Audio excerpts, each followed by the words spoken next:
What would you do if a family member made a decision that felt deeply unsettling and deliberately hurtful, especially when it involved your child? In today's story, a mother's choice to confront this exact situation is a masterclass in how to handle it. I, Sarah, found myself in an utterly bizarre situation, one I never anticipated. My journey into motherhood began unconventionally. My 10-year-old daughter, Lily, was conceived during a drunken hookup with a friend, Mark, in my mid-20s. Not the most glamorous truth, but it was our truth. When we discovered the pregnancy, we decided to keep the child and co-parent, maintaining our friendship rather than forcing a romantic relationship. 4 years ago, Mark started dating Amelia, and they moved in together last year. Soon after, Amelia became pregnant. I made a conscious effort to be supportive, encouraging Lily to help out and behave whenever she stayed with them during Amelia's pregnancy. I emphasized my desire for the half-sisters to have a close relationship,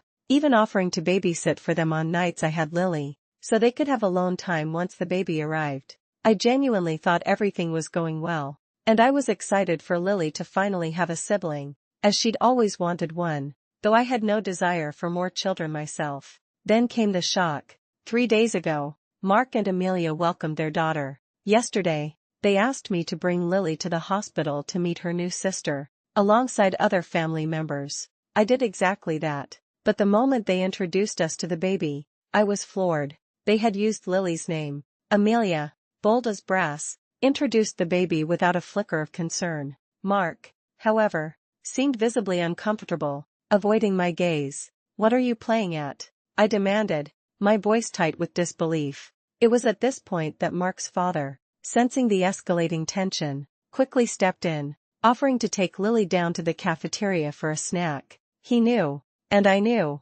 this name choice was unacceptable. Mark told me to calm down, urging me not to overreact, while Amelia, with a baffling lack of self-awareness, simply stated she saw no issue, claiming it was just a pretty name. I pressed them, asking if they'd named the baby for Lily, trying desperately to find some logical explanation. Amelia, however, maintained it was merely a name she liked. My mind reeled. The same first name, the same surname, the same father. This felt incredibly deliberate. I then asked if they planned to use a nickname or a middle name to differentiate them on a daily basis. Her response was chilling. She saw no need for that. This reveals Amelia's greatest fatal flaw, her alarming lack of empathy and a desire for control, which ultimately sealed her fate. "You two are being ridiculous," I snapped, my voice rising.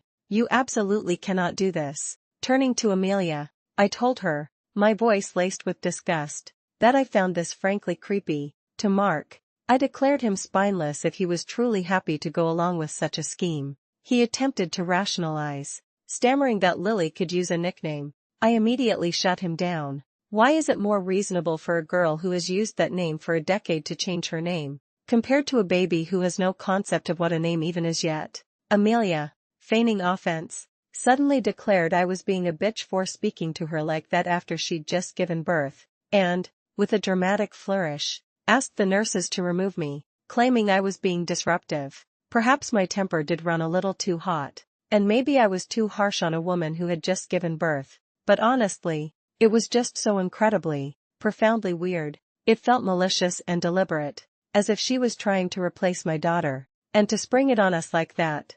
At the first meeting? No. That was genuinely unsettling. As Parsimonious Salad commented, "From the outside it sure reads like she wants to replace her partner's affection for his first daughter with his new baby." "Of course it's creepy," Dee May added. "They hid this for a reason. He was embarrassed for a reason.